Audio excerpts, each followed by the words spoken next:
The Two-Gun Kid. Listen, fellows, would you take a job of dangerous work with low pay? If you were the two-gun kid, you would. Because that sort of job spells six-gun adventure. And adventure is the breath of life to this fighting, fearless Ranny. Come on. Ride with the two-gun kid is his Two Guns Buckle on Terror Trail. The call of adventure and danger never goes unheeded by the two-gun kid. This knight of the range does not know fear, and all his strength and the deadly six-shooters that hang at his hips are always ready for action. Wanted riders who can take it. Dangerous work. Low pay. Apply Tall Pine Express Company. Well, Cyclone, that's what I call a right interesting advertisement. And I reckon you and me are going to look into it. After a short ride. Get to one side, Nancy Calhoun. You still owe me for those horses and I'm taking them with me right now. I won't let you do it, Nate Morgan. Dad and I have worked too hard for us to give up without a struggle. Reckon this is the place. But what's going on there? Whoa, gentle down, mister. It ain't polite to raise your voice to a lady. This ain't any of your business, stranger, so get, afore I have you rode out of town with your toes curled up. Well, I'll be on to definite the two-gun kid himself. The two-gun kid? Dad? With icy calm, the two-gun kid dismounts and an electric tension fills the air. Mister, you talk mighty big, but I reckon that empty tops make the most noise. We know how to handle nosy strangers in these parts, mister. With a movement that defies sight, the two six-shooters are snaked from the kid's holsters, covering Morgan and his men. Maybe it'd be nice if you and your coyote shook dust, Morgan. I don't like crooks and tin horns. Now get, afore I let daylight through the lot of you. Yippee! I ain't seen a draw like that since I watched Wild Bill back in Abilene. All right, Saddle Tramp, you beat us this time, but I remember you. Nate Morgan never forgets. Was it you folks advertised for a rider? Because I'm your man. There's nothing appeals to me more than dangerous work and low pay for the right people. Nancy, honey, we're sitting in clover effing the two-gun kid'll ride for us. We don't know how to thank you for driving off, Nate Morgan, but it wouldn't be fair to not let you know what you're letting yourself in for. We have an express route with a contract for government deliveries, and Morgan's trying to get the route from us. We bought our horses from Morgan but haven't yet completed our payments to him, and now he's trying to take them back. Speaking of varmints, here comes that government agent Hank Borden. The government agent who handles contracts is giving us a test run to see if we're going to be allowed to make deliveries. And you'll lose the contract with Morgan taking over if the delivery ain't made. Well, ma'am, I'll make the delivery. Miss Nancy, here's the packet I want delivered. It must be in the commissioner's office before sundown, or else you forfeit your contract. But Mr. Borden, it's more than 20 miles. No horse in the territory could make it before sundown. Wrong, ma'am. My horse Cyclone can do it. He cast a shoe, but I'll have that fixed in no time at the blacksmith shop. Let me have the packet. I'll get to them in plenty of time, too. Son, my heart's too full for me to say what I mean. I'm an old man now, but I know the West, and I know a straight shooter when I see one. Good luck, son, and thanks. If you get through in time, kid, we'll be grateful forever. And if you don't, we'll always remember that you tried. Me and Cyclone are always ready to ride for honest folk. Leaping into the saddle with one agile bound, the two-gun kid and Cyclone, the fastest horse in the West, are off with a clatter of hoofs and a farewell wave. So long. I'll be back in the morning. Goodbye. But Shifty Eyes watch the two-gun kid as he gallops on the first leg of his mission. There he goes. You boys know what to do. Yeah, we'll handle him, Nate. He won't get the drop on us this time. At the blacksmith shop. Howdy, my horse cast a shoe. How about doing a fast job on him? Sure, stranger. I'll get to work at once.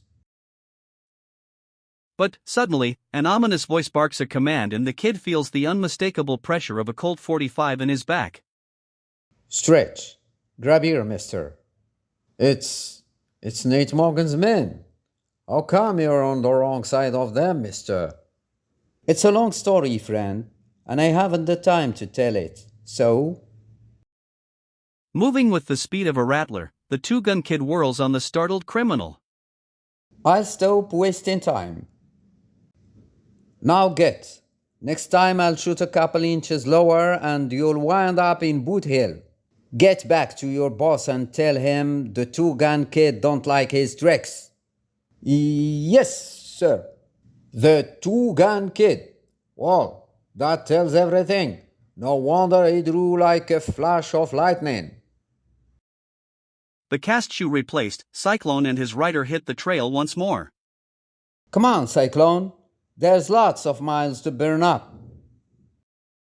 Meanwhile, back at the Tall Pine Express Company, another part of a villainous plot unfolds. Well, Borden, looks like we can take over now. That loud-mouthed two-gun kid ain't getting far. Send Luke and Blackie after him. Good work, Nate. It's all over but the shooting. They lost the contract, and even they don't deliver the packet, and it won't be delivered, we're in. Why, you two timing sidewinders. Wish I was a man. I'd beat your heads together. You look mighty pretty when you get riled up. Get your paws off me. Let her be, you... Oh! And... Well, boys, what's the story? Did you plant him? Not exactly. He beat us to the draw. Yeah, he beat us to the draw. Huh. When are you going to stop sending boys to do a man's job, Morgan? The two-gun kid's a better man than the whole mangy bunch of you together. Infuriated by the girl's remarks, Morgan's anger flares out against her. Shut up or I'll smack you, you howling female. You wouldn't dare raise your hand to me if the two-gun kid was here. Get that hombre. I want him. And I want him dead. Take the shortcut and beat him to the pass. Move. Okay, Nate. We're on our way. I'll go with him, Knight, just to see that the job is done right. Half a dozen determined man-killers, led by the sinister Borden, a public official consorting with bad men, sets off on the trail of the two-gun kid, with one object in mind: murder. Don't spare the horses. We must beat him to the pass. Unaware of the danger threatening him, the two-gun kid urges Cyclone to greater efforts and the gallant steed responds. Give it the gun, Cyclone. There's huge pass up ahead. Once we're in open country, it's smooth sailing ahead. Suddenly, the gallant black stumbles, his footing destroyed by a prairie dog's hole. The kid is thrown clear as Cyclone hits the ground with a resounding crash. Cyclone! The kid lands heavily and is stunned by the impact. But fortunately neither horse nor rider is injured. Ah, what a jarring! I feel as though my backbone was pushed out through the back of my head. Reckon you can go on, Cyclone? The unfortunate accident delays the kid long enough to enable Morgan's men to beat him into Uta Pass and take up ambush positions. He can't be through yet. There ain't a hoof print on the trail. You men get into good spots and don't miss. We want Borden. Me and Blackie have a score to settle with him. As the two-gun kid is nearing Uta Pass, his keen eyes spot something which makes him rein in. There's something glinting in the sun up there among the rocks. Unless I'm loco, it's a rifle barrel. Once again, the deadly six guns slide from their holsters, and the two-gun kid thumbs back the hammers. Well, the best defense is a good offense, and I reckon I'm going to get as offensive as I can to those bushwhackers up yonder. With blazing guns spitting lead, the two-gun kid gallops toward the ambush, and Cyclone's flying legs drive forward in a blur of speed, as bullets kick up the dirt. The ambushers fire frantically, trying to bring down the two-gun kid. But Cyclone carries him safely past the fusillade. Get him! Get him! Can't hold him in the sights long enough. Don't waste no time. Let's get after him. Morgan'll skin us all alive if he gets away. We'll never catch him. That horse of his must have swallowed the lightning bolt. Gentle down, Cyclone. I reckon this is one time that the mouse is going to catch the cat. Letting the Morgan men come close, the wily knight of the range suddenly turns and the pursued becomes pursuer. This'll take the starch out of them. He's a whole army. There's something familiar about that maverick. I reckon I want to have a talk with him. With unerring accuracy, the whirling lariat sings through the air and slips tight around Borden, pulling him from the saddle. Halt! Get him! Well, it's the government agent. I've been slinging rope for a long while, but this is the first time I ever snared a rat. Please, don't kill me. You ain't worth killing. It'd be a pity to waste the lead. But I'll slap your teeth down your throat if you don't spill everything you know about what's going on. So start talking. Like the rat he is, Borden squeals out his story. The railroad's going to build along the express right-of-way. So me and Morgan want it. We figured to jack the price sky high. That's why we were trying to scare off the Calhouns. But they didn't scare so easily. Now what's in this packet I'm supposed to deliver? Nothing.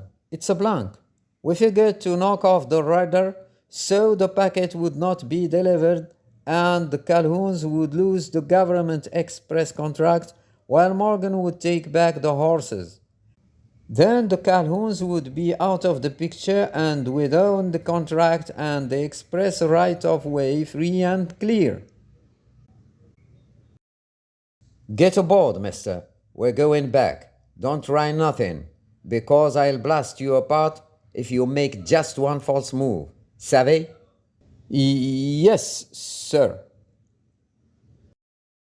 Meanwhile, the evil Morgan is gloating over his supposed victory over Nan and her father. Ya wouldn't be standing there with that ugly sneer on your face if I wasn't a wasted old man. I've thrown a gun on many a better man than you in the old days. You're through, Calhoun. Buzzed meat, that's what. And so's your tin-horn hero, the two-gun kid. Feeling mighty proud, Morgan? This is just your speed. Fighting an old man and a girl. You don't have the heart to stand up in an equal fight. You're just a natural dry gulcher. Listen, little lady, only a fool fights fair, and Nate Morgan ain't a fool. I get what I want, and I take in the way it suits me best. My boys took care of the two-gun kid. He fights on the square, and what did get him? A bag full of bullets. But a bold, clear voice rings out. A challenging voice, full of fight. You're wrong, you yellow coyote, dead wrong. You? Dad. It's the two-gun kid. I'm going to give you a chance to draw, Morgan. Slap leather. Huh? Draw? But, Borden, help me! I can't hear you, Morgan. Slowly, menacingly, the two-gun kid stalks toward the craven bully. Draw! Please don't! I'll take you into the deal. I'll give you a big cut.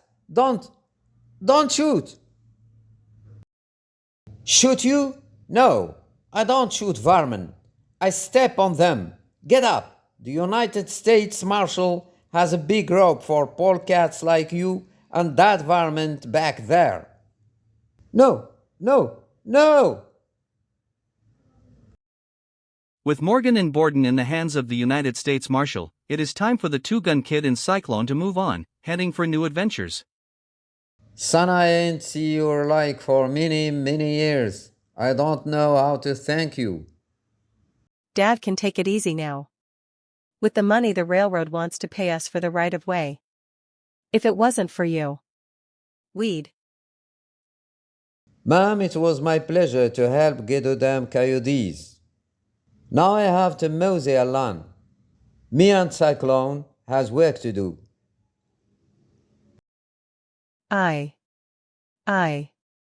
Thanks. Huh? And so the two-gun kid rides away. But there is a wistful smile on his lips and his fingertips touch his cheek as Cyclone carries him into the sunset. That was a mighty purdy girl. Mighty purdy.